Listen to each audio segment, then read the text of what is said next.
Right, hello, ladies and gentlemen, and welcome to another Training for Hiking live Q&A. My name is Rowan Smith. I'm the founder of Summit Strength, and today we are answering your questions about training for hiking.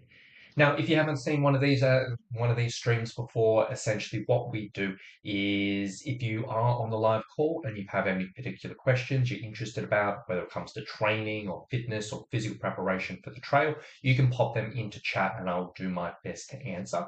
On top of that, I'll be answering, I have had a few questions that have come through previously, which I'm going to be working through and covering as we go through.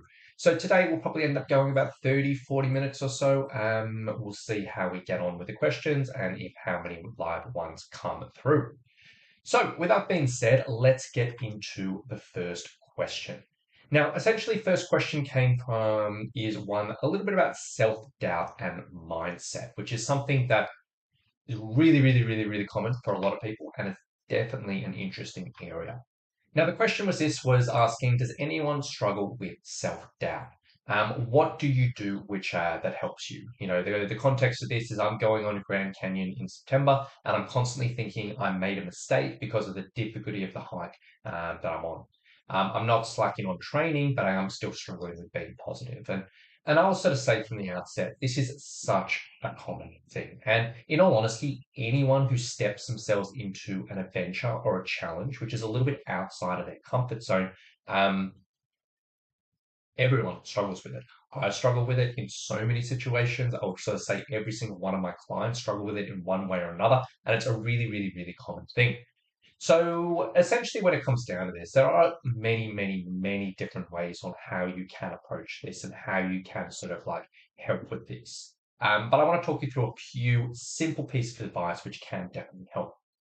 Now, on the training side of things, if you ever do find yourself struggling with a bit of self-doubt, one of the best things you could do, regardless of what type of training you're doing, is just making sure you have a really clear plan of attack for your training. Now, what I mean by that is basically sometimes people will just be doing training and they'll be kind of just looking in the short term. And they'll know what they're doing for the next couple of weeks. They'll know what they're doing for maybe the next month, but they don't really have a bit of a long-term plan of attack. But essentially, just being able to actually see a longer term plan and a rough progression, having an idea around where you're at in the grand scheme of things, it can be really useful. So the first place that I sort of recommend is just making sure you have a long-term hiking plan. Because when we're struggling with self-doubt, when we're struggling with confidence, when we're just wanting to know where we're at in the grand scheme of things, our hiking is the most relevant thing. Like, yes, you can do other fitness assessments. Yes, you can do strength assessments. But they're all pretty general in nature. In all honesty, hiking is the benchmark.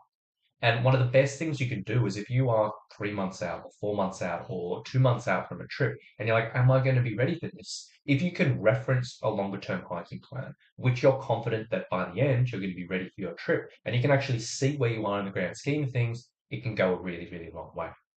Now, I talked about this loads in the past. I'm not going to go through the whole process of figuring this out. There is one on my YouTube, a recent video talking about how to plan out your training hikes. But it's a really simple thing. 2 weeks before you go on your trip. So in this situation, September, 2 weeks before the trip in Grand Canyon, you want to schedule in your hardest training hike, which is ideally going to be the equivalent of the longest day that you're going to be hiking in hours and your heaviest pack weight. So if your longest day in the Grand Canyon is going to be 6 hours and your heaviest pack weight is going to be, let's say, 15 pounds, you want to schedule in a day hike 2 weeks before you go, but you're going to hit both of those things. Then essentially what you want to do is just look at your calendar, look at how often you can hike, and then work yourself backwards in your calendar. And that's how you put together a bit of a plan. Again, if you want an in-depth tutorial, go to my YouTube. There's a video that sort of covers that. I'll pop it in chat after the call because I haven't got it handy right here. But definitely can be useful. Now, the idea behind having this longer term plan is if you're 8 weeks out and you're like, oh my gosh, I'm so far away from where I need to be, if you can look at this plan and say, you know what, I may be so far away where I need to be in September, but actually, according to my plan, I'm exactly where I need to be in the progression of things. This in itself can just go such a long way. Alternatively, if you're there and you're like, oh my gosh, I'm actually nowhere where I need to be, it can actually be really useful as well. Because then you're like, actually, I need to step things up. It's not this question mark, it's not this unknown, but it's actually like, hey, I know exactly what I need to do. Now, for a lesser extent, you can do this with your training as well. What is your longer term plan for your cardio? Where's your pack walking? How are you going to progress that over time? When are you going to do stair and hill climbing? When are you going to include this? When are you going to include that? And having a bit of a longer term plan for that can go a long way. And also, what's your plan for your strength? Are you just aware of how you're going to progress things? What are you actually going to do phase by phase, month by month, month by month? Longer term planning, as much as it will change over time, it is very, very, very valuable. So that's on the training side of things. But beyond that, mindset is such a massive thing with all of this. And there's so many different things you could do on the mindset front in this type of situation. But this is a process that I think could be really, really useful. Now, one of the biggest issues with this, when we've got a big adventure ahead, is for hiking, there are just so many unknowns. Say if you're preparing for, let's say, a marathon, and you're like, hey, I'm actually gonna do a marathon. Really, the only thing you need to worry about is, can I actually do the distance? Maybe, is the weather going to be okay or whatever it may be. They're the only two factors, and that in itself can be hard enough, but you're kind of aware that, okay, I just need to get ready for that. But for hiking, there's so many unknowns. Okay, do I need to do the distance? Do I need to do the pack weight? Do I need to do weather? Do I need to deal with speeds of other people in the group? How's the trail going to be? Am I going to encounter animals? Am I going to sleep well? Is the food going to be right? Am I going to yada, yada, yada? And there's just so many question marks, which can cause a little bit of stress. And quite often, because there's so many things which are just unknown and so many things that are kind of worrying us, as a sort of defensive mechanism for ourselves, we kind of just ignore it. And we're like, oh my gosh, there's so much going on. It's a little bit overwhelming. And we're just like, hey, I just don't even want to think about it. I don't even want to deal with it. I'll train, I'll kind of get ready. But all this general worry in our head, you're just like, nah, hands off. And we just basically, every time we start thinking about these certain things, we just get stressed out, worried, so we bounce off it and we think about something else. A really, really cool thing. A really good thing you can do in this type of situation is, if you are aware that there's a lot of this question marks around the trip, you're a little bit worried and there's all this sort of stuff going on. Sometimes if we can actually hone in on this a little bit more, and if we can actually identify the specific things that are scaring you and come up with an action plan for each of these specific things, this can really, really, really, really help. Both it can help in the general mindset type of thing, and also actually help if these things do happen on the trip. So what I mean by this, I'll talk you through the process. It's very, very simple. What I strongly recommend is basically keep a running list. You want to sit down and write out as many of these as you can, but it is probably going to be an ongoing thing where things pop in. But basically, you just want to write down every single situation, every single obstacle of this coming trip, which is worrying you, which is concerning you. Not in a vague sense, not in like, hey, I'm just not worried if I'm going to be ready, but all the things that you're kind of a little bit worried about. So, for example, if someone's doing an overnighter, maybe a case of saying, hey, I'm really worried about sleeping in a tent, or I'm really worried about just not sleeping well and just being really, really, really, really tired. Or maybe, you know what, I've had a bad experience getting food poisoning on the trail, so I'm a little bit worried about getting sick. Or maybe I'm worried about my speed and going with a group and a little bit worried about holding people back. Or maybe I struggle with knee pain and I'm a little bit worried about, okay, Grand Canyon, I've got to go down the canyon. I'm really worried about that. Or whatever it may be. There could honestly be a dozen or 2 dozen different individual things. And what you want to do is just write down every single one. Again, this may be a bit of an ongoing thing. So it may not just be in one stint where you can get it all, but over the weeks, you can just can list down, list down, list down all of these different things. Now, once you've listed this out, not only have you identified this, which is really, really useful, now we want to sit down and come up with a simple action plan around how you're going to help with each of these things. So we've identified what worries you, but now we're going to say, okay, how can we minimize the risk of this? And if this actually does happen on the trip, what are we going to do? So, for example, let's sort of say not sleeping well. Maybe what I'm going to do is I'm going to start practicing a sleep routine, and I'm going to aware that, okay, I'm worried about sleep, so I'm going to do everything I can on the trail to help with my sleep. Maybe I'm going to come up with a routine where I do some stretching before bed, some deep breathing. Maybe I have a bit of a sleep aid, some magnesium or chamomile tea or something like that. And then, if in the situation where I just do not sleep well and I wake up in the morning and I'm tired, I'm exhausted, what can I do to help them? Maybe a case of, maybe you want a bit of caffeine. If you're not sure that coffee is going to be available, maybe bring some caffeine strips or some caffeine pills and like, hey, if I'm knackered in the morning, I haven't slept well, maybe I'll use a bit of caffeine. That's just an example, but there could be a million things. So you want to think about what I can do to minimize the risk of this issue, and then also what will I do if I fall into this? Or getting sick might be a case of saying, okay, to minimize this, I'm going to bring hand sanitizer. I'm going to make sure I use that all the time. If I do actually get sick, what I'm going to do is I'm going to make sure I have some electrolytes so I can actually get some calories in and replenish my hydration if I'm getting sick.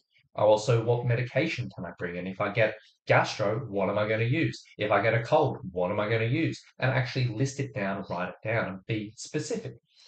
Or being too slow. If you're like, hey, look, I'm worried about this, I'm going to make sure I'm on top of my snacking so I have plenty of fuel so I can keep up with people as long as I can.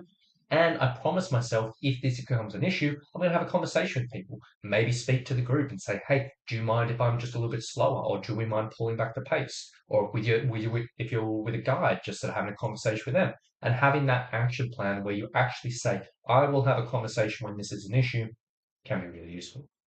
Same thing with knee hurting. Might be what medication is going to use. I'm going to bring a brace and whack that on, maybe slow things down, or whatever it is. And essentially going through this process, it can just be really, really, really useful to identify and actually shine a light on these things that are stressing us out. And that by itself can actually be really powerful, but then also action plan the issues as well.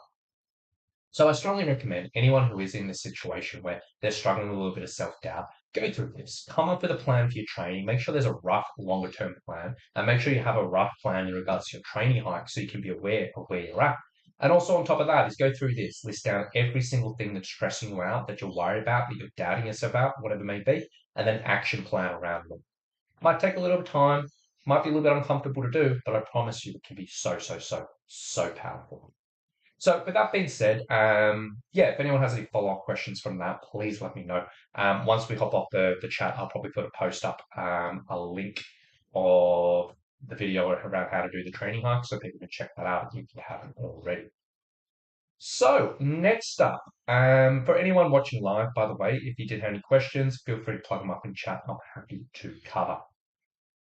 So next question, really, really simple one, but it's definitely worthwhile, is the question was, I'm doing incline walking sessions on the treadmill, and in this situation, they were carrying a pack. And they were saying that I try to increase the speed, the load, and the nose breathing, but I find it really difficult. I don't know what I'm doing wrong. Realistically, when it comes down to this type of thing, it is a really common trap that a lot of people fall into. In the sense of whenever we're looking at training, sometimes people are like, okay, I need to progress, I need to improve, I need to get things stronger. But you throw too much at yourself at one stage. Typically, when it comes down to any type of training, when we're looking at progression, usually you only really want to progress one thing at a time. And you don't want to sort of throw all of these different challenges at you at the same time because sometimes it can end up being a bit much.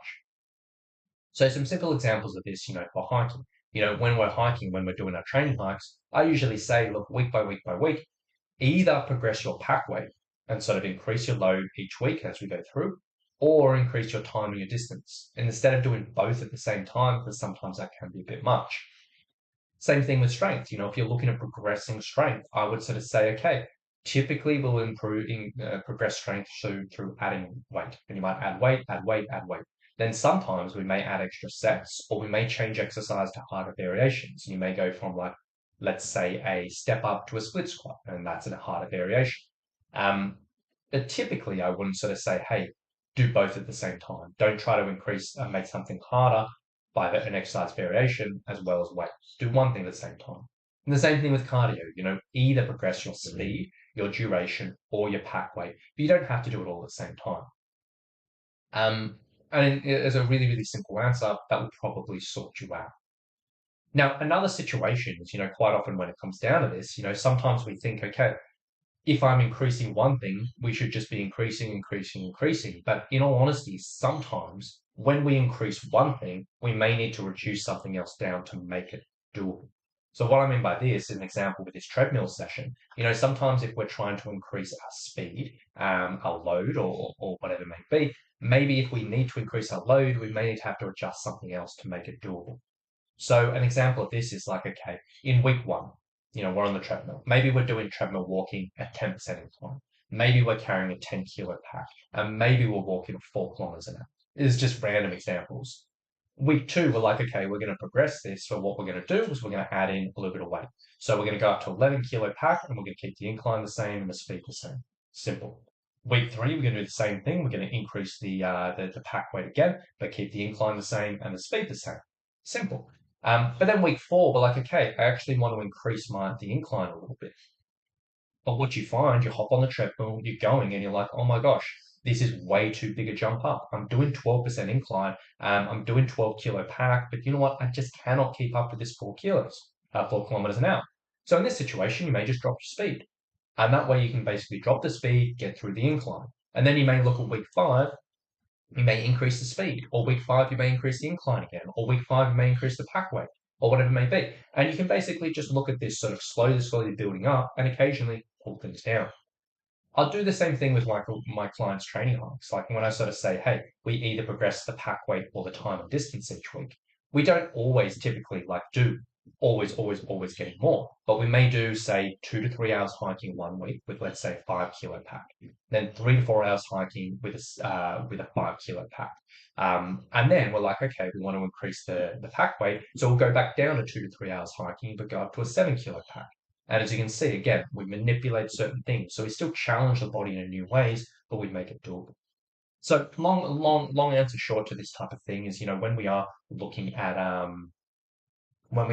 at this type of stuff, be nice to yourself. Take one variable at a time, increase it as you go through. And if it does feel like a little bit much, maybe reduce another variable and build yourself up then. And hopefully that helps. Now, questions just come through from Bilal. So the question is, the soles of my feet hurt after longer mountain days. Are there any feet experiences to strengthen the soles of my feet to not feel as much pain? So yeah, really when it comes down to the feet, there's a bunch of different things you can kind of look at here. And let me see if I can get this question written down just so it's in front of me. So realistically for the feet, a few things you kind of want to look at. Number one is if the soles of your feet are hurting on longer mountain days. One of the most common things is basically when we just do a big jump up in distance. And sometimes if we're sort of hiking short hikes, and then we go and do a massive day in the mountains, the feet are just not ready for it. And the feet are like, hey, this is just a brand new stimulus for me, and that leads to soreness. That is the most common thing for people when it comes down to feet getting sore.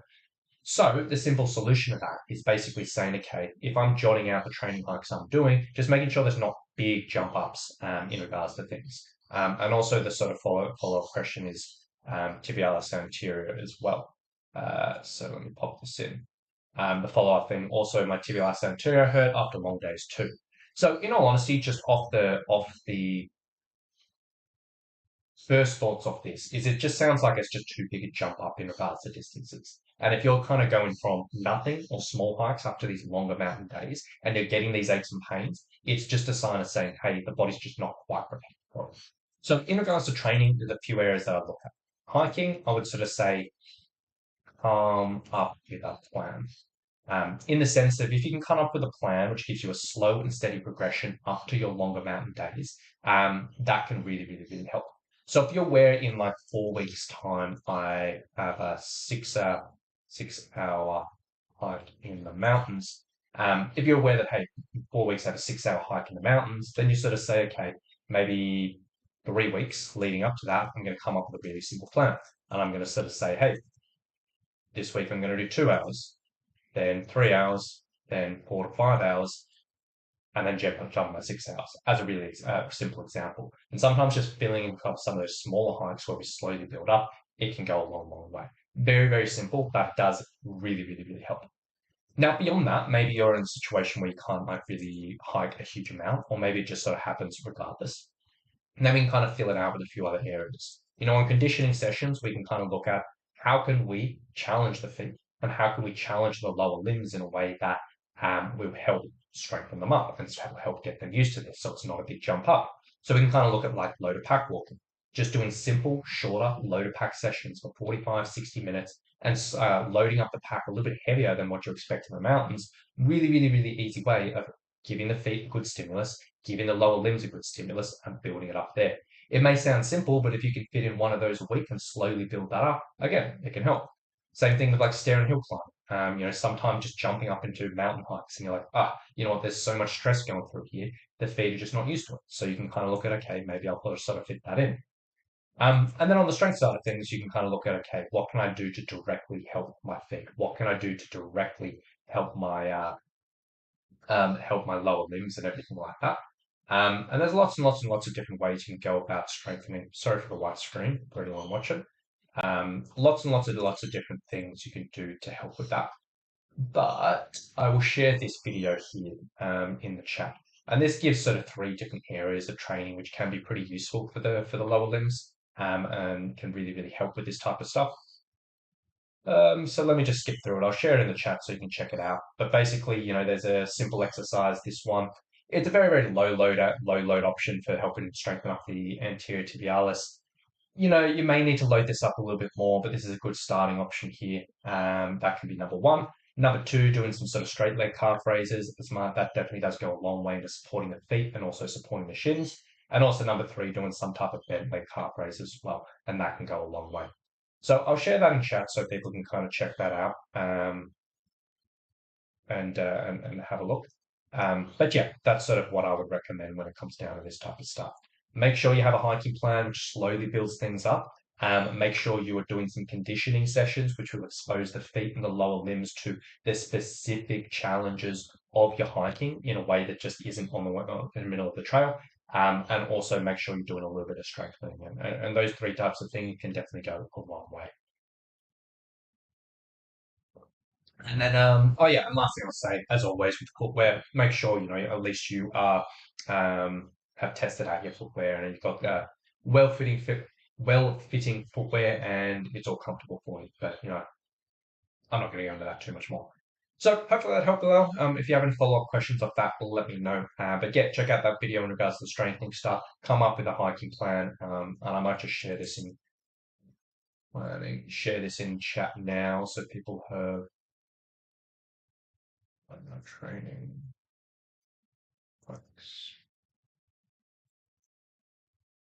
If I can find the video. Oh my gosh, I have so many videos. Bear with me a second. Where are we? Here we go. And yeah, and this one can definitely help planning your training hikes and what I was mentioning before. And then follow-up question. I have another question relating to steep descents. I find I struggle with technical descents and not sure it's because I have poor balance. Screw descents are hard. So, Bilal, what I would give you a challenge for this, if you're not 100% sure where you balance at, if you feel like that is the limiting factor, what I would challenge you to do, very simple, is do a single leg balance assessment and kind of see where you're at. So a single leg balance assessment, very simple, to just get a little bit of a judge in regards to where your balance is. All you need to do, bare feet, standing on one leg, and just hold that. Now you want to do this in two different ways. Number one, you want to do this with your eyes closed, like I'm doing in this demonstration. And you basically want to hold as long as you can on each leg with your eyes closed. On top of that, after that, you want to do the same thing, but with your eyes open. Now, general rule of thumb, there's a lot that goes into balance, but if we're getting a really just decent idea in regards to balance, if you can only hold just a few seconds with those balance on your closed eyes, and you can only do a little bit of that with your eyes closed, then that's probably a sign saying your balance can probably do a little bit of work. Alternatively, if you can get anywhere from like 30 to 60 seconds with your eyes closed, that's sort of saying, hey, balance is probably okay. It may be other areas. If you can get 60 seconds with your eyes open, but you can barely get anything with your eyes closed, that's sort of saying, you've got decent balance, but maybe there are some benefits for you to kind of find there. So give that a go. Literally try that out. See how long you get with your eyes closed and how long you get with your eyes open.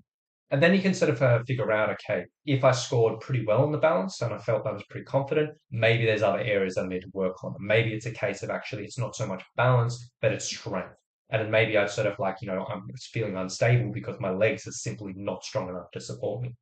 Or maybe you might score really poor on this and be like, okay, this is really low. So then you can know, okay, I can actually build this up and practice this. And the first place to improving the balance with this type of stuff, you can literally do what we're doing in the assessment. You can literally just start practicing up with your closed eye balance and just doing that in periods of the day. That can be a really simple starting point. And then you could kind of move to, doing things like the 3-point, where are we? 3-cone balance drill. Doing this type of thing where it's a little bit more dynamic and maybe a little bit more relevant to being on the trail. But doing something like this, where we're on one leg, going down the cones, and sort of wobbling around here. And this can be a really, really nice just balance exercise and a bit more of a dynamic nature. So but I would sort of say give that balance assessment a go, kind of see where you're at, and you can go from there.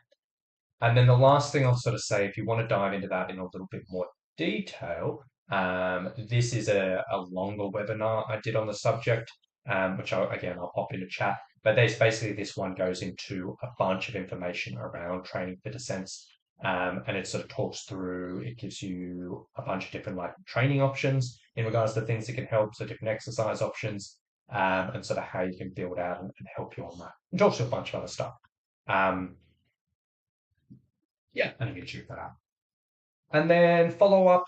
Thank you. That's really useful. I'm saving these videos. Do you recommend wearing barefoot shoes or doing exercises like toe curls to further strengthen the feet musculature? So when you're doing balance exercises specifically, so like those ones I shared or whatever it may be, it's usually probably worthwhile doing that type of training either barefoot or in like pretty low support shoes. Purely for the fact that what we're trying to do is develop the balance and the body's natural balance in that situation. Outside of that, barefoot shoes, I would sort of say personal preference. Like a lot of people are like, hey, you should be wearing barefoot shoes and this and that because it'll help strengthen up the feet and yada yada yada. In all honesty, as long as you are doing general strength training and working through some general stuff, your feet are probably going to get strong enough already. If you're going through, I shared those videos with about the lower limb training previously, and those ones. As long as you're doing something like that in your week, your feet are going to get strong enough as well. Because as hikers, we're doing lots of pack stuff, we're going up and down inclines. As long as there's a bit of strengthening, that'll go a long way. For the type of stuff like toe curls and all of that, I know it's a really, really common thing that a lot of hiking coaches ask people to do. Um, I don't know. I'm not a massive fan of the direct feet strengthening when it comes to this type of stuff. It can be good in certain situations, but for a lot of people, they end up just spending a huge amount of time on these tiny, finicky exercises and they don't really need it. I would sort of say if you've talked to a physio or physical therapist or podiatrist and they specifically identified that certain muscles in your feet are weak and giving you specific exercises like toe curls or whatever it may be to do, may be worthwhile doing. If not, I would argue you're probably going to get enough benefits from just doing basic lower limb strengthening, things like calf raises and this and that. It's not super exciting. People have done it a million times before, but I would sort of say that's where you get the best benefits. And then if you are going down the foot training route and sort of fitting that type of stuff, that's absolutely fine. But I would sort of say, hey, maybe just don't spend too much time on it and just fit in little bits and pieces in the week, but just make sure it's not compromising other areas of your training. Um, so yeah, so with that being said, I hope that helps. Um, the next question actually I wanted to cover, it kind of falls into this. It's very, very similar situation, so maybe worth relevant for you, Bilal, as well. And this is a question that came up in our community group just before. Just asking, I'd shared a few stretches, some ankle mobility stretches, and someone was just asking, hey, can this help with anterior tibialis tendonitis? They said, hey, I did a fast-paced hike, 8 mile hike, and I'll grab that. I'll jump on this next question, Bilal, after I've done this. That's absolutely fine. Yeah, I did a fast 8 mile hike, let my 20-year-old take the lead, and the pace challenged me, came away with anterior tibialis pain. I've been icing it, wearing compression brace, but need to be training for my next adventure. So, as a quick answer to this, it's always like impossible for us to give specific advice around specific issues, in this sort of online context, because there's obviously, I'm not there with you, or I'm not poking your things or whatever it may be. But I'm giving up a few simple things here. When it comes down to picking up an ache and pains, it's really, really, really common on the trail for us to pick up aches and pains when we do from our hikes, when we have a sudden increase in what we call training load. So as I was talking about before, that sometimes if we step up in our training hikes a little bit too much, this can lead to some aches and pains. It's just one of the most common issues of risks of injury. Now, increasing load could come from a bump up in pack weight. So if you've gone from 5 kilos to 8 kilos one week, that can sometimes be too big of a jump and can lead to a bit of discomfort. Could be a big jump up in distance in regards to I've sort of done short, super long hike.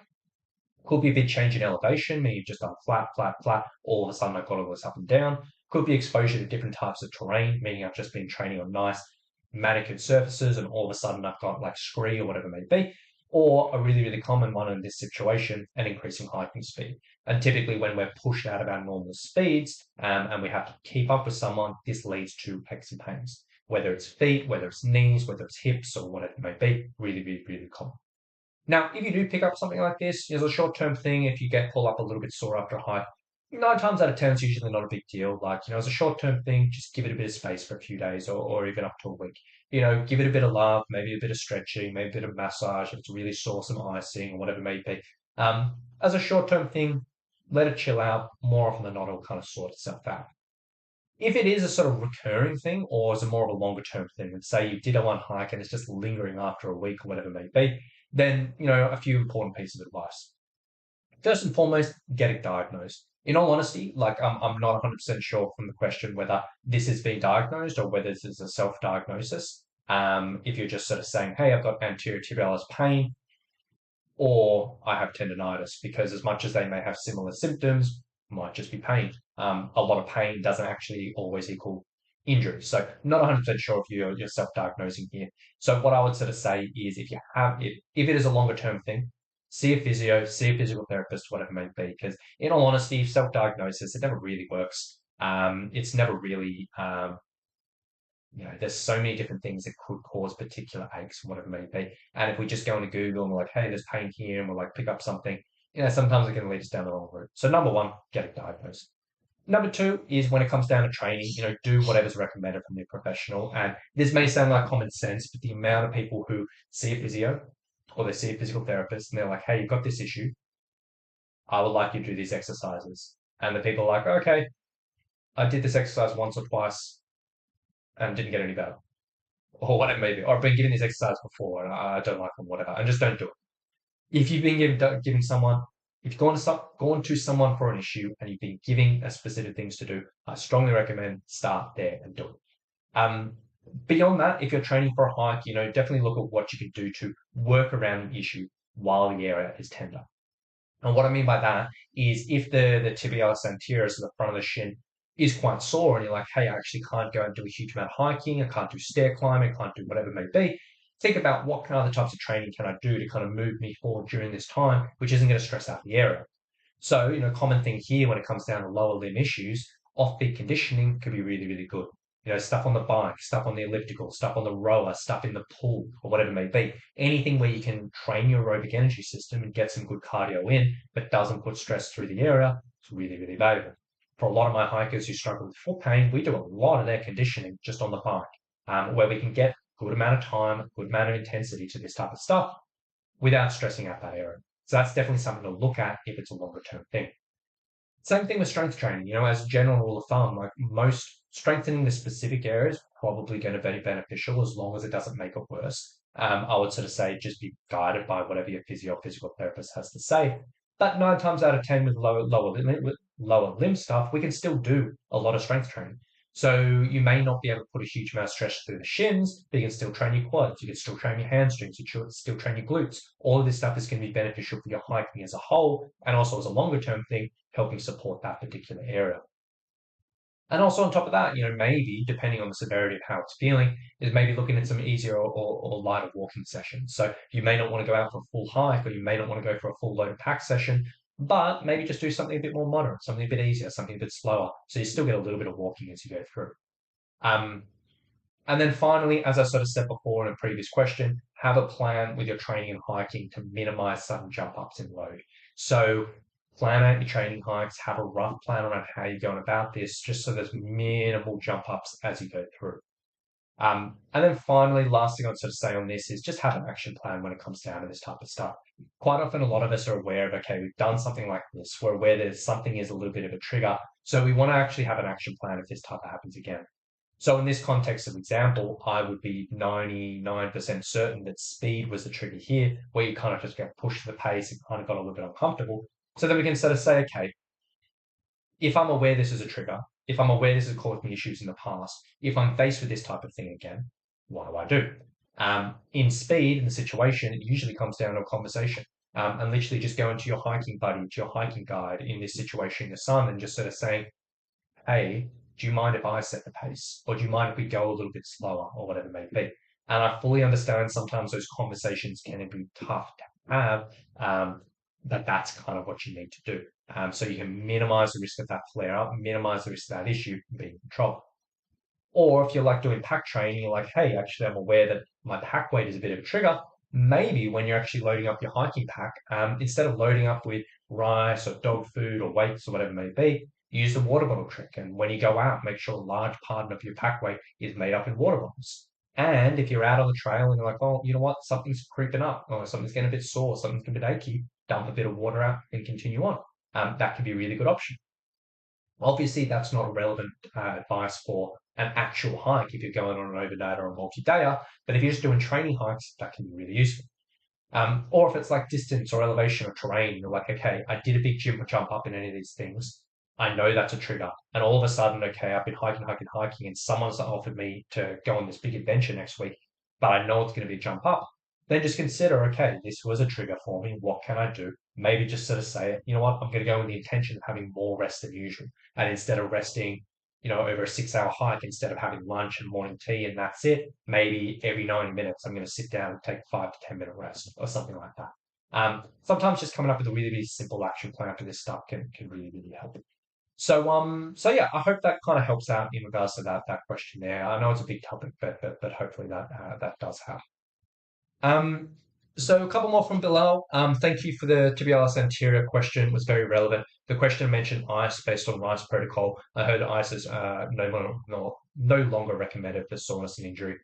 So yeah, the ice and RICE is like it's an interesting topic in the sense it used to very much be recommended like rest, ice compression, elevation, or what's the last referral, was kind of the way to go for any type of like soft tissue injury. And that was what was recommended, this and that. The next kind of follow up from that was people like, okay, actually, as part of a healing process, when it comes down to an ache or pain or something coming up, as part of the healing, inflammation is actually important. So then people were saying, okay, actually, ice is no longer recommended because it actually can be detrimental to the inflammation because it's reducing inflammation and therefore can slow down the healing process. And technically, that can be true. And in the situation, if you're like, hey, I've picked up a soft tissue injury, I want to do everything I can. It's not that bad. Like it feels uncomfortable, but it's kind of manageable. And I want to do everything I can to get it better quicker. It very may well be worthwhile avoiding us in that situation. However, outside of technical, we need to kind of look at the practical sense of, okay, sometimes injuries are just painful. Sometimes swelling causes a lot of stress. Sometimes I can just be really, really worried. And in those situations, while technically it may be better not to ice, if the ice is going to give you pain relief or give you mental relief, it may be worthwhile doing when it comes down to that. So that's kind of the context of it all. Yes, technically, ice isn't recommended quite as much anymore, but it's not something I sort of tell people to avoid so much or stress too much about, just purely for the fact that pain relief can sometimes be really useful. Um, yeah. So in terms of building my aerobic engine, I'm using Phil Maffetone heart rate method, 180 minus my age, measured using my Garmin. What is the minimum time of an activity to elicit response? Um, so realistically, it's kind of for this type of thing, it's how long is a piece of string in the sense you will often see people online saying you have to do a certain amount of minutes per week and this and that to get the response we want. When we're looking at improving our aerobic energy system, and whether you're using the Maffetone method, whether you're using any type of other heart rate measurements or whatever it may be, the most important thing is progression. In the sense, I could sort of say, hey, you have to do a minimum of 40 minutes. Is that right? Is that wrong? I don't know. But realistically, for us to improve our aerobic energy system, we need progression. So what I mean by that is basically as long as you're doing a little bit more each week, a little bit more each week, a little bit more each week, that's probably going to be the main thing. I would sort of say that like, 5 minutes of low intensity cardio, probably not going to do a huge amount in regards to improving aerobic fitness. It can have other benefits in regards to stress reduction or whatever it may be. But as a general rule of thumb, it's just all about progression, adding on volume, volume, and volume, and volume. So I know there's not an exact answer when it comes down to things, but that's kind of what we're looking at.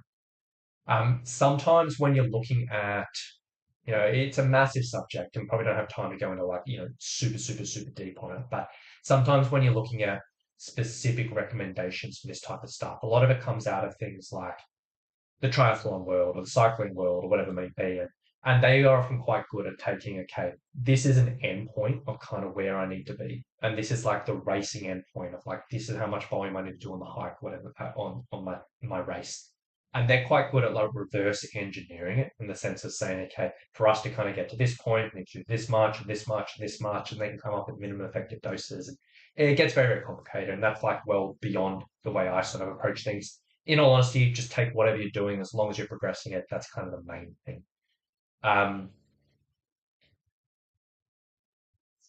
and then last question here. I had another question. I know the core is very important when it comes down to very important. But what about lower back exercises such as Supermans?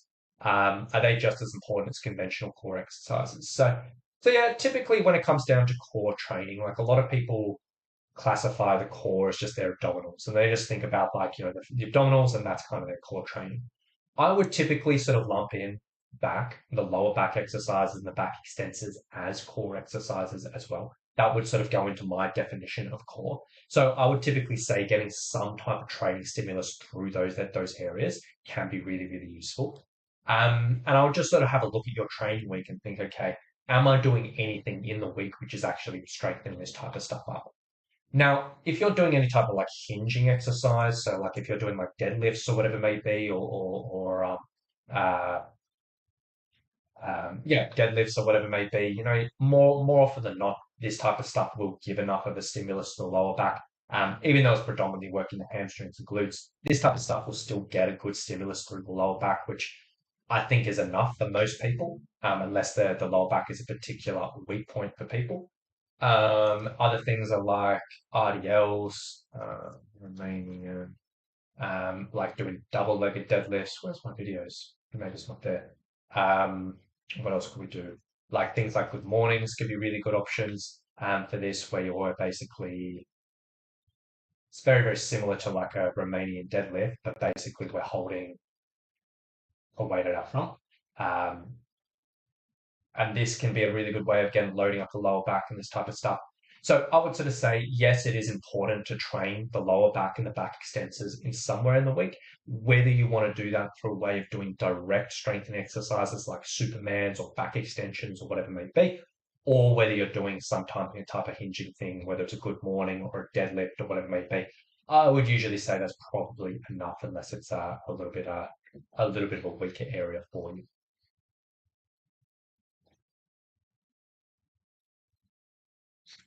And then, so next question. My understanding of aerobic training is that I should see a reduction in heart rate over time for the same activity in terms of distance and speed. How long does this take to work? Um, and the reason I ask this is I get stronger each week with strength training and can lift heavier every 1 or 2 weeks. However, the aerobic training takes me longer to see a benefit. Yeah, absolutely.